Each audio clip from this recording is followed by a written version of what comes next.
Let's talk about the emotional experiences of parents of PDA children. In a research study posted on January 20th of 2025, Justine reports that my capacity is always at zero. And Deborah says, yeah, a lot of the time drop off at school is like I've run a marathon by 9 o'clock in the morning. Parents report pervasive exhaustion as a result of struggling to meet all of the support needs of their child on their own and not having the supports that their family needs. Parents report constantly considering how best to meet their child's needs and it being something that they're hyper focused on because they want so badly to help their child. Janet reports, I have anxiety, constant anxiety, like this anticipatory anxiety. Like I wake up in the morning ready for, not knowing what's going to happen and what direction the day's going to take with her or what she's going to need of me.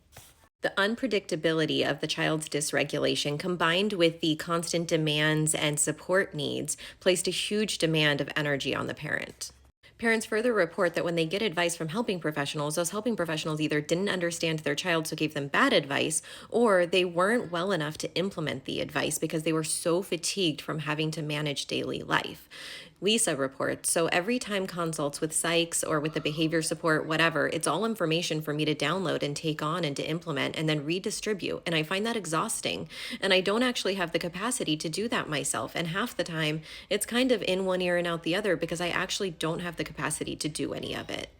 And a lot of parents reported that their bodies started attacking themselves and they started having significant health issues because they didn't have an opportunity to ever rest. Parents report that when their children had less demands, they were able to see their child's personality start to come out again and how bad they felt for their child, that they struggled with that debilitating anxiety that oftentimes resulted in seeming angry towards everyone when really they were just overwhelmed. And they report fear because the world places such unfair expectations on their children that their children were going to not love themselves or see the beauty in their own abilities. Parents report having a lot of doubt about the way that they parented their PDA children, especially given the fact that they were receiving so much judgment from helping professionals or people around them. Sharon reports, I haven't tried hard enough. I'm not firm enough with him, and that led me to second guess everything when I was told that. Simone says, my natural instincts or my intuition, how to parent him, people were constantly telling me not to do that. And so I didn't, and it damaged my relationship with my child. But also, actually, as it turns out, I'm going to swear here, I was fucking right.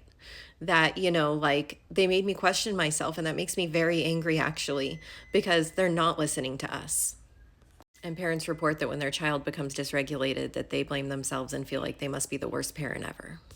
Parents also reported feeling resentment towards PDA or towards their parenting relationship because oftentimes when their child was so dysregulated for extended periods of time, it felt like a thankless job doing everything and trying to care for them well.